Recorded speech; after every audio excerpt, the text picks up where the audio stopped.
For decades, Hollywood hid the true heights of their leading men. Studios built trenches, hired shorter co-stars, and used special elevator shoes, all to make stars look taller. Some spent huge sums just to keep the illusion alive. The public never knew. Mickey Rooney, the tiny giant. At just 5'2", Mickey Rooney was Hollywood's shortest leading man, but for 3 years he out-earned legends like Clark Gable. His youthful looks helped him play teenage roles well into his 20s. During the Great Depression, Mickey became a symbol of hope with his energetic, boyish charm. But after W.P., Hollywood struggled to cast him. His height was suddenly a problem. Romantic roles felt awkward, and his career dipped. Yet Mickey bounced back with Oscar-nominated roles as tough, real characters. Later, playing a jockey in The Black Stallion turned his height into an asset, proving he could still surprise Hollywood. Sammy Davis Jr., a giant on stage. At 5'3", Sammy Davis Jr. defied every expectation. From dancing on stage at age 3 to overcoming racial and physical barriers, including losing an eye, he transformed rejection into applause. He joked about his height, making it part of his charm. When cast in Golden Boy, he trained relentlessly and used stagecraft to command the spotlight. Once refused entry to Vegas hotels, by the late 60s, Sammy was earning $35,000 a night, demanding integrated audiences, and staying in luxury suites. He released hit albums, starred in films, and earned Emmy, Grammy, and Tony nods. In 1965 alone, Sammy raised about $750,000 for Martin Luther King's organization, more than most stars earned performing. James Cagney, those studios claimed he was 5'9", Cagney's Army record said 5'5". In the 1920s-30s, leading men were expected to tower over everyone.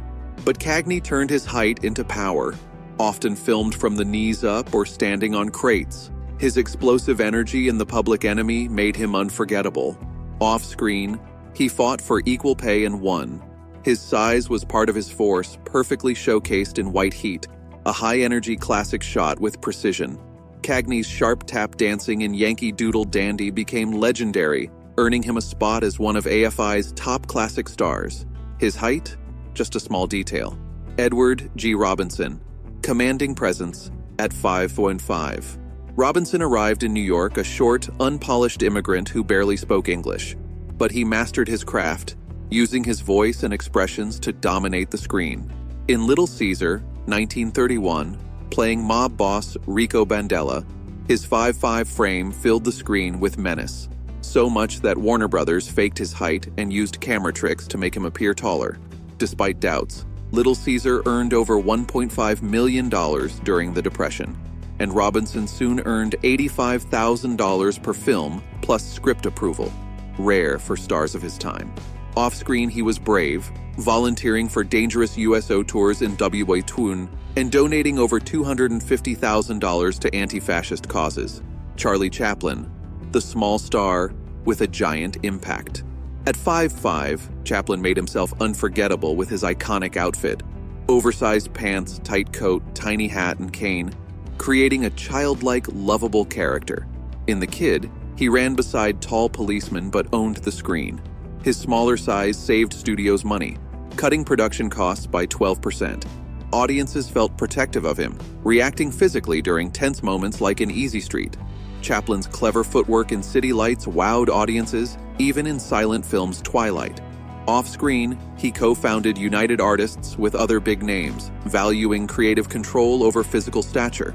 By 1952, his fortune was over $590 million in today's money.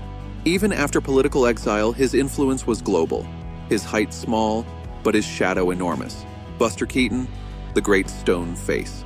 At 5'5", Keaton wasn't tall or loud, but he became a silent film legend. Raised in vaudeville, he learned to fall safely, turning pain into art. His low center of gravity made him perfect for dangerous stunts, like nearly crushed by a falling building in Steamboat Bill Jr. or dragged by a train in Sherlock Jr. Keaton's stoic expression, the great stone face, became his trademark amid chaos. Although sound and studio control slowed his career, him in the 1950s, showing audiences the genius of his physical comedy. Peter Lorre, small frame, huge presence. At about 5'5", Lorre made a massive impact with his intense, unsettling roles.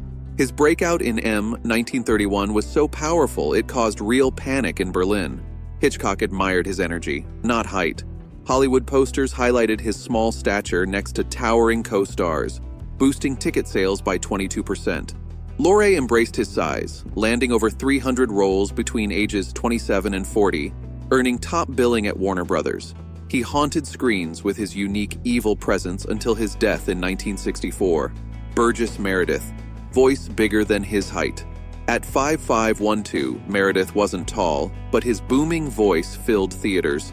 Early stage directions told him to project as if shouting across Times Square, and he nailed it, earning 29 curtain calls on opening night. Hollywood quickly signed him, but Meredith didn't fit leading man looks.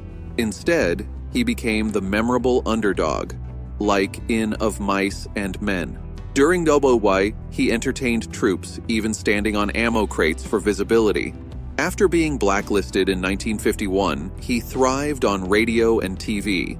His iconic role as the Penguin in Batman made him larger than life to kids everywhere. At 68, his Oscar-nominated turn as Rocky's trainer Mickey sealed his legacy with unforgettable lines and massive box office success.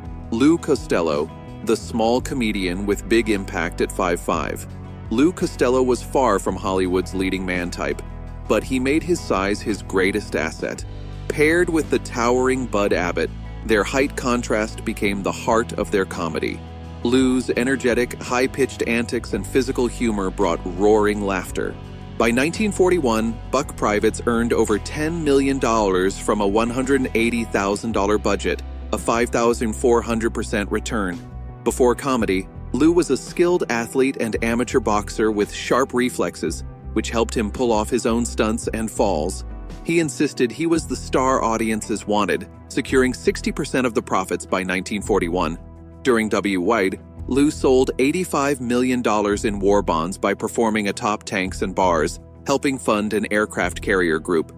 Despite personal tragedy, losing his son in 1943, he performed perfectly on live radio, showing his strength beyond comedy. Alan Ladd, the quiet powerhouse. Officially listed as 5'6", Alan Ladd was likely closer to 5'5" and wore 2-inch elevator shoes paid for by Paramount. His breakthrough role was in This Gun for Hire, 1942, starring opposite Veronica Lake, 4'11", making their matching heights a perfect screen pair.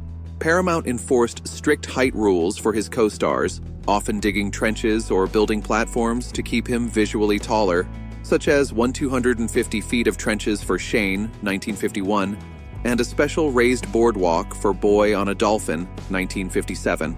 These efforts boosted his image, and by 1953, Ladd was a top 10 box office star, earning more than taller stars like Gary Cooper.